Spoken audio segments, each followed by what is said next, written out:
솔로몬은 성전 건축을 마무리하고 이제 앞의 내용은 이스라엘 백성들 앞에서 자기가 성전 건축을 하게 된 경위를 이렇게 설명을 했습니다. 물론 하나님을 찬양하면서 설명을 했는데, 내용의 핵심은 하나님이 아버지 다윗을 왕으로 세운 것은 성전 건축할 의도가 있으셨고, 그리고 또 다윗의 뒤를 이어서 자신을 왕으로 세우신 것은 바로 이 성전 건축을 하시기 위해서 그렇게 하셨다는 것이죠.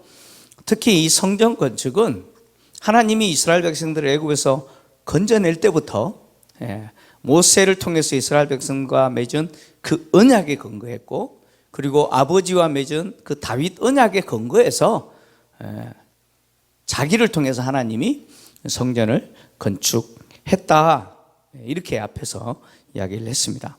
그리고 나서 이제 오늘 본문의 내용이 시작되는데, 이제 이스라엘 회중을 마주하여서 하늘을 향하여서 손을 펴고 이제 솔로몬이 하나님께 기도하는 내용입니다. 오늘 기도의 내용인데, 먼저 솔로몬은 자기의 기도를 들으시는 하나님이 어떤 분이신지 분명히 알고 오늘 고백합니다.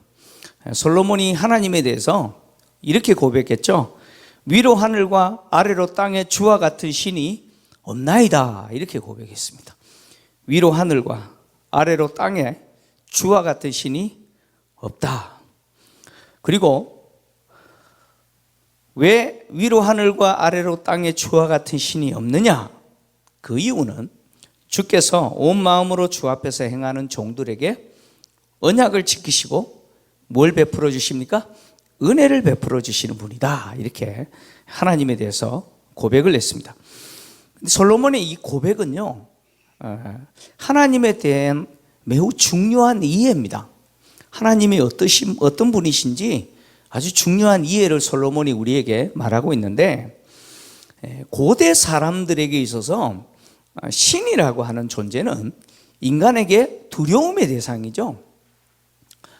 고대 세계 사람들에게 있어서 신이라고 하는 존재는 인간에게 두려움을 주는 존재입니다. 그리고 그 신들에게 있어서 인간이라고 하는 존재는 한낱 종들일 뿐이죠. 신들의 종일 뿐입니다.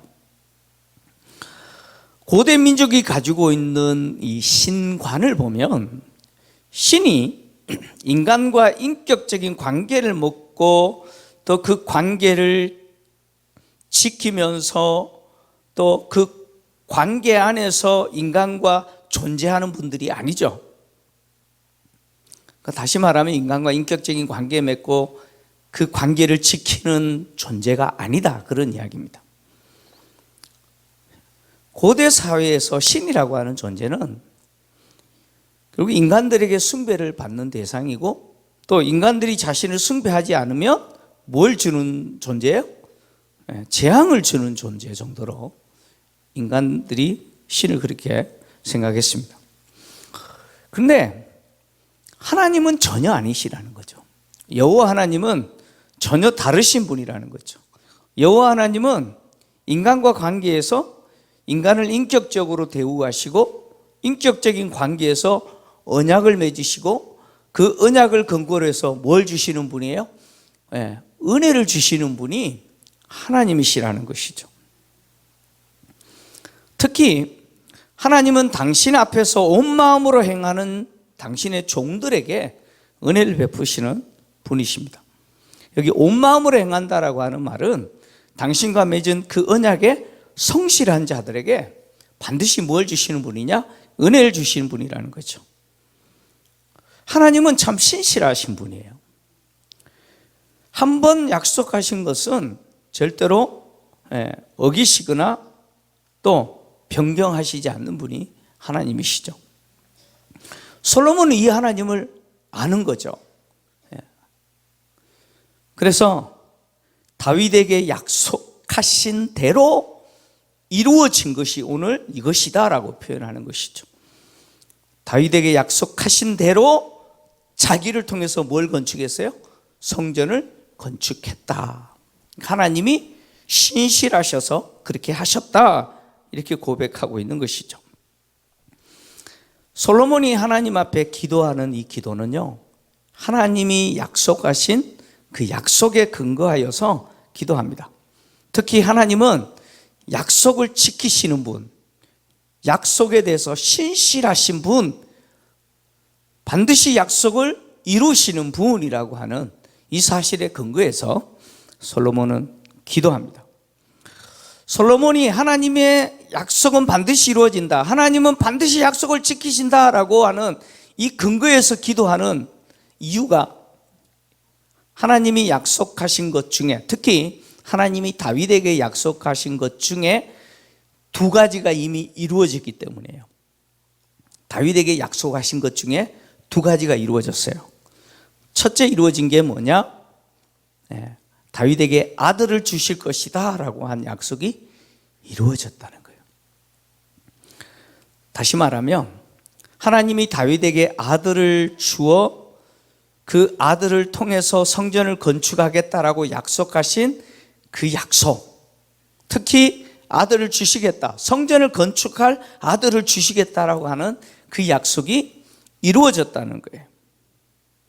이 약속에 따라서 자기가 왕이 되었다는 거예요. 그러니까 솔로몬은 자신이 왕이 된 것은 운이 좋거나 아니면 뭐 정치적인 어떤 본인의 능력과 실력이 있기 때문에 그런 것이 아니고 하나님이 다윗에게 약속하신 그것이 이루어진 것이다라고 말하고 있는 것이죠. 사무엘 하를 보면 다윗이 낳은 많은 아이들이 있어요. 혹시 다윗이 아들을 몇 명 낳았는지 아십니까? 다윗의 아들이 몇 명일까요? 맞추시는 분은 제가 상품을 줘야겠네. 예. 다윗의 아들은 전부 17명입니다. 많이 더 낳았죠? 예. 17명이에요. 사무엘 하를 보면 17명의 아들의 이름이 기록되어 있는데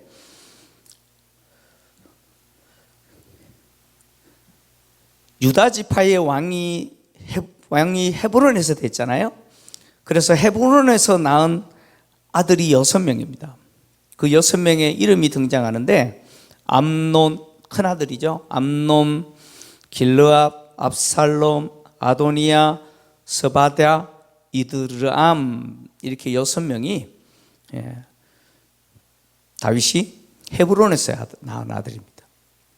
그리고 사울이 죽은 이후에 통합 이스라엘 왕이 되고 예루살렘을 정복하고 예루살렘에서 낳은 아들이 전부 11명입니다. 11명 이름이 또 기록되어 있는데 삼무아, 소밥, 나단, 솔로몬, 이팔, 엘리수아, 네벡, 야비야, 엘리사마, 엘야다, 엘리벨렛, 이렇게 11명입니다. 총 몇 명입니까? 17명이죠. 제가 왜 쓸데없이 다윗의 아들 이름들 일일이 이렇게 다 이야기하느냐? 다 이유가 있습니다. 다윗의 아들 중에 다윗의 뒤를 이어서 왕이 될 수 있는 사람 줄 세우면 솔로몬은요 보이지도 않아요. 솔로몬은 보이지 않습니다. 그 17명의 아들 중에 왕이 될 수 있는 가장 유력한 자는 누구냐? 바로 아도니아죠. 아도니아가 유력한 자인데 아도니아는 다윗이 헤브론에서 낳은 아들 중에 4번째 아들입니다. 큰형 암논, 길르압, 압살롬이 먼저 죽었기 때문에 이 아도니아가 왕이 되려면 제일 가능성이 있는 인물이에요. 그래서 열왕기 하를 시작하면 1장에 보면 이 아도니아가 스스로 왕이 되려고 하잖아요. 그죠? 자기가 다음 순번이니까 아버지를 이어서 왕이 되려면 자기가 돼야 되잖아요. 장자니까. 그래서 스스로 왕이 되려고 하지 않습니까? 근데 결국 왕이 되려고 했던 시도가 실패합니다. 왜 실패하느냐?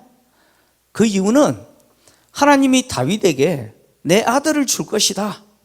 그리고 그 아들이 성전을 건축하게 될 거다 라고 약속한 그 아들이 아니기 때문입니다. 왜냐하면 하나님이 다윗에게 아들을 주시겠다라고 말씀하셨는데 나단 선지자를 통해서 그 말씀을 하셨을 때 그 장소가 어디냐?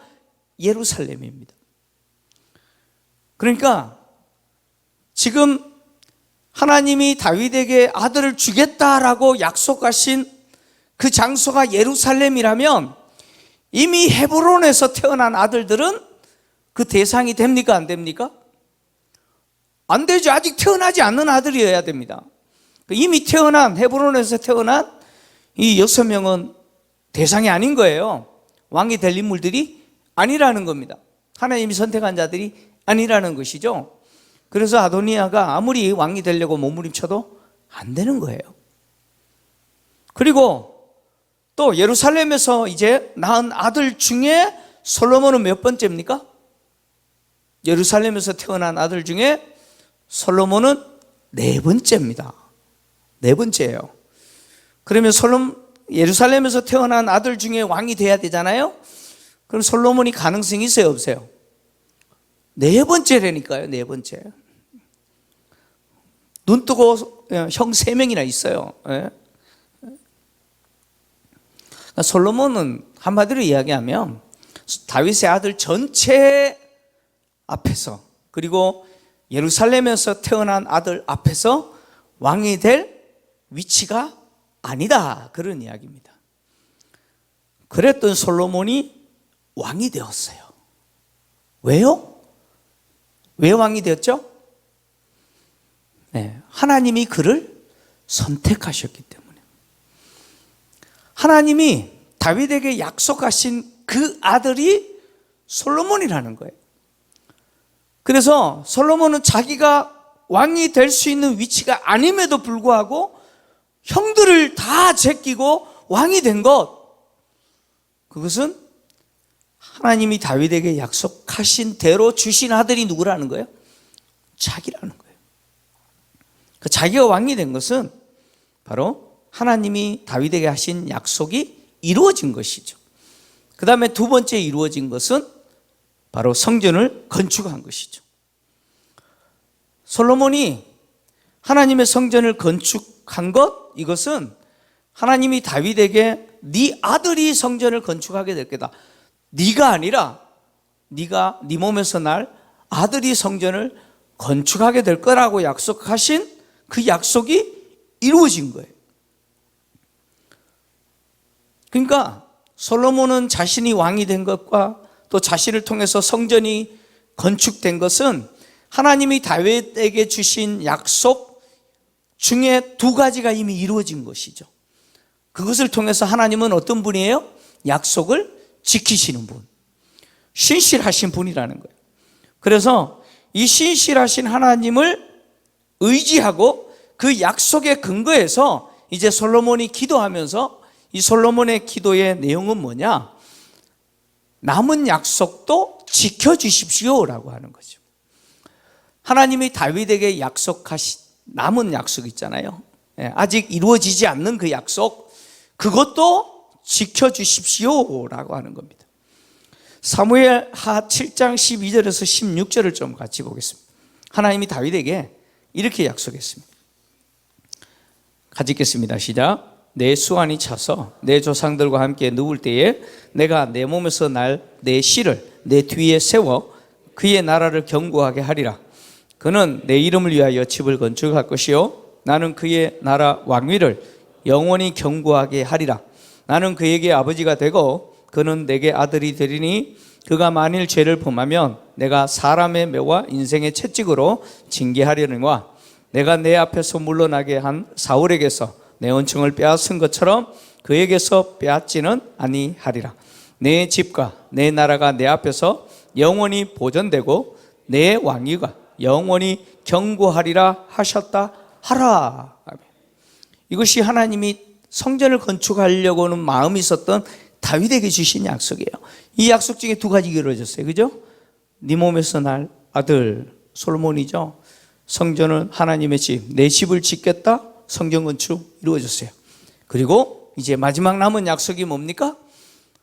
다윗의 뒤를 이어서 계속해서 왕위에 앉을 자가 끊어지지 않게 하시겠다. 그 왕위가 영원하게 하겠다라고 하는 약속이죠. 그래서 솔로몬이 오늘 본문에서 다윗의 대를 이어서 이스라엘 왕위에 앉을 자를 끊어지지 않도록 지켜주십시오. 그 약속 지켜주십시오라고 기도하고 있죠. 솔로몬은 하나님이 이 약속도 지키실 거라는 사실을 믿을까요? 안 믿을까요? 당연히 믿죠. 두 가지가 이미 이루어졌다는 것은 남은 한 가지도 반드시 하나님이 지키신다는 거예요. 솔로몬은 하나님이 지키실 것을 믿고, 그리고 그 하나님의 약속에 근거해서 기도하고 있는 것이죠. 자, 하나님은 약속하신 것을 반드시 이루세요. 믿습니까? 여러분 개인에게도, 여러분 가정에도, 우리 교회를 향하신 약속 반드시 이루십니다. 근데 중요한 게 있어요.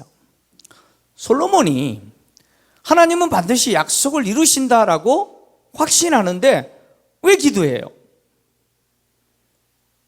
하나님은 약속을 이루신다는 거 믿잖아요. 근데 왜 기도해요? 기도 안 하면 하나님이 안 이루어지십니까? 자, 여기 중요한 포인트가 있는데, 하나님은 약속하신 것을 이루세요. 이루시는데 그것을 이루실 때 반드시 기도를 통해서 이루신다는 거예요. 나에게 주신 약속 이루실 거예요. 근데 그것을 이루실 때 나의 기도를 통해서 이루신다는 거예요.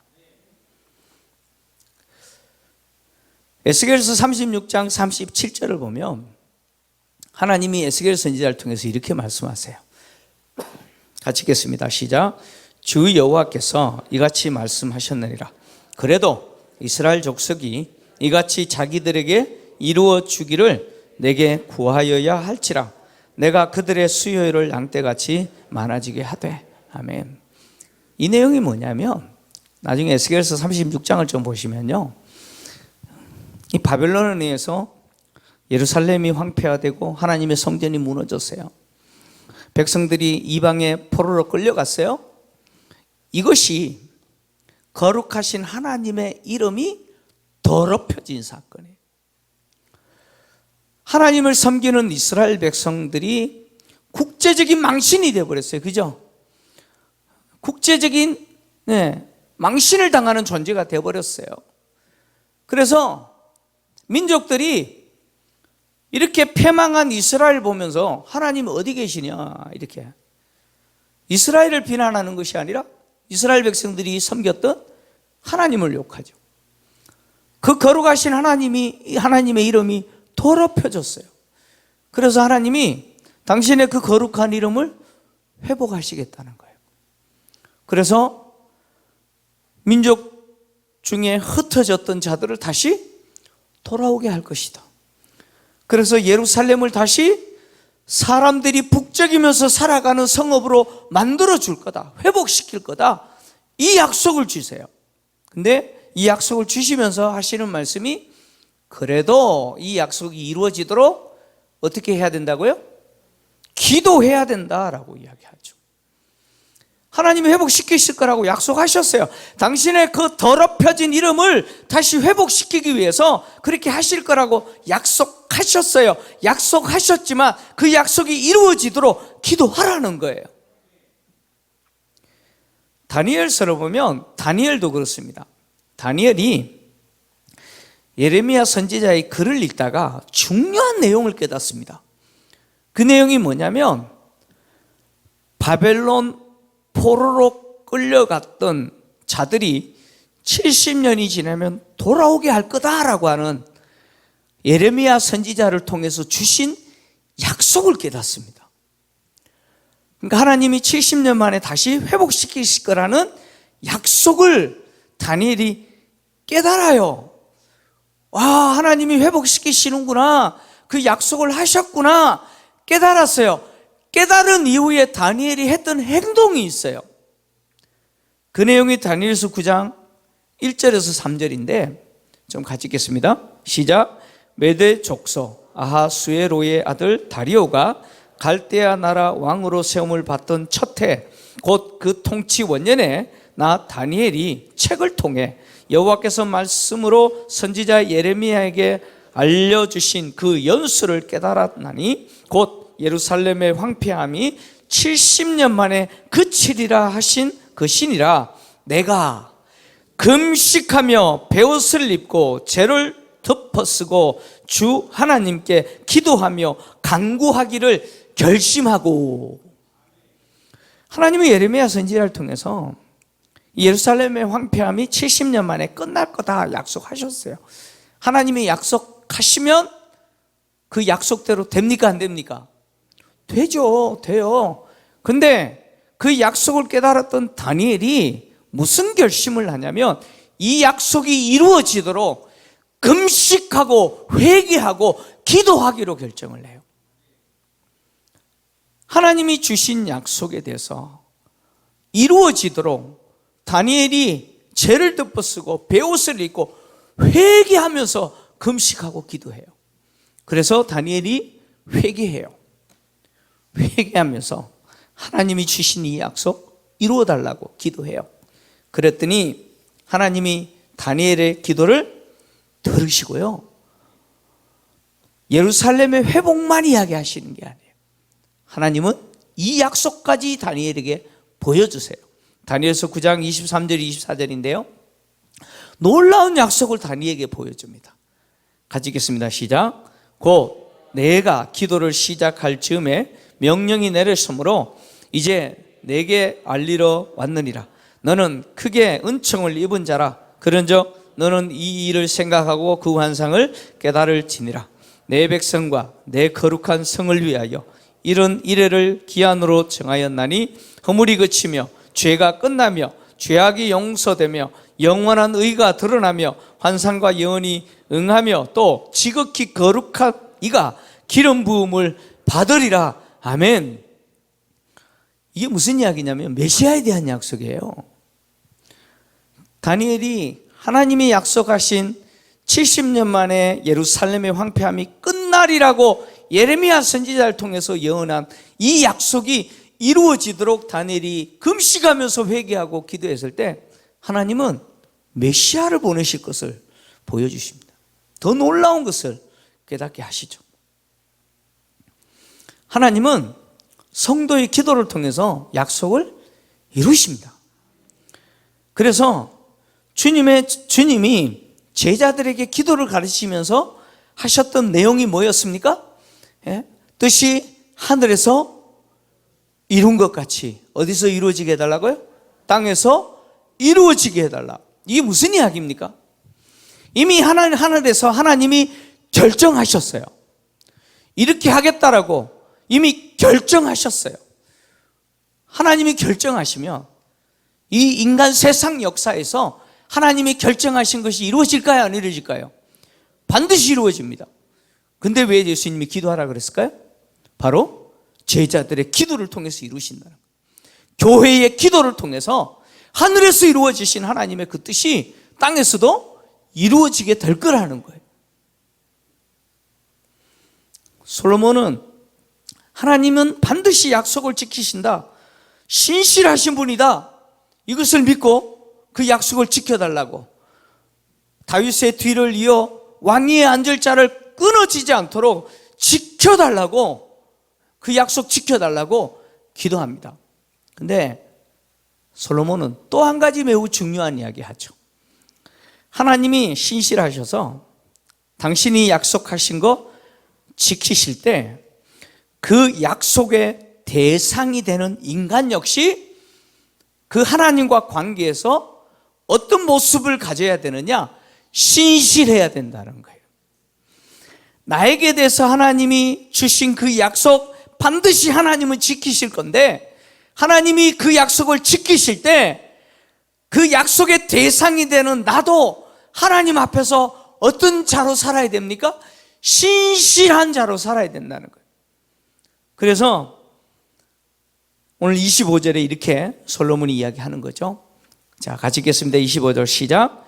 이스라엘 하나님 여호와여, 주께서 주의 종 내 아버지 다윗에게 말씀하시기를 내 자손이 자기 길을 삼가서 내가 내 앞에서 행한 것 같이 내 앞에서 행하기만 하면 내게서 나서 이스라엘의 왕위에 앉을 사람이 내 앞에서 끊어지지 아니하리라 하셨사오니 이제 다윗을 위하여 그 하신 말씀을 지키시옵소서. 아멘.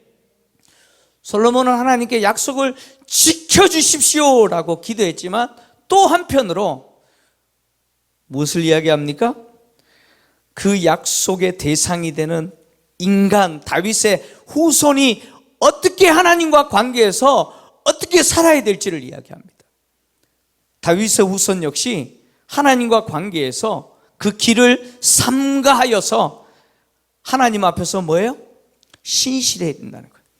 하나님이 제시하시는 그 길, 다윗이 보여준 그 삶의 신실한 모습, 하나님과 관계에서 성실했던 다윗의 모습과 같은 신실함이 있어야 된다는 거예요.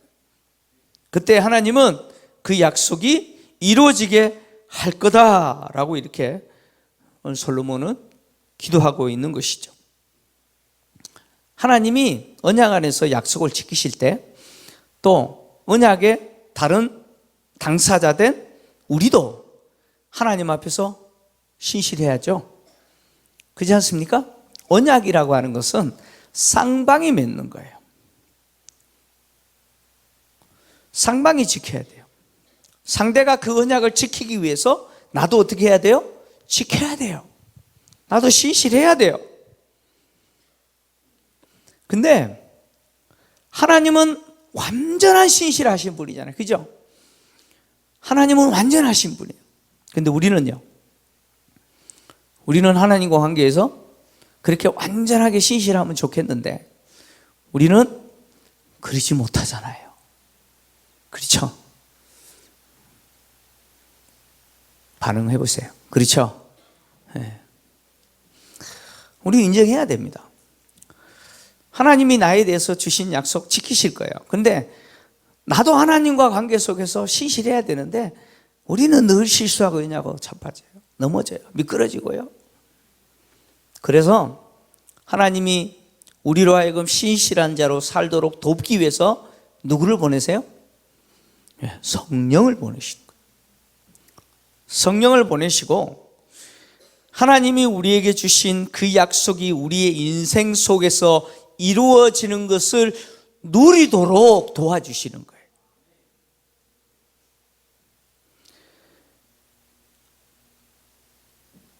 솔로몬은 지금 하나님 약속 지켜주십시오 기도하면서 하나님이 말씀하신 것처럼 다윗의 후손들도 그 길을 삼가하여서 내 앞에서 행한 것 같이 다윗이 행한 것 같이 그렇게 행하기만 하면 반드시 약속 지키겠다고 하셨는데 그렇게 지켜주십시오 이렇게 기도했지만 솔로몬은 지켰을까요?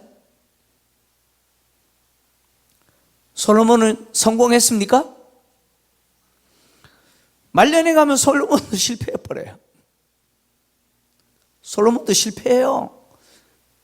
지금은 이제 성전 건축하고 그 하나님의 은혜에 감동하고 이렇게 하나님이 다윗에게 주신 약속을 붙들고 신실하신 하나님에 근거해서 지켜주십시오.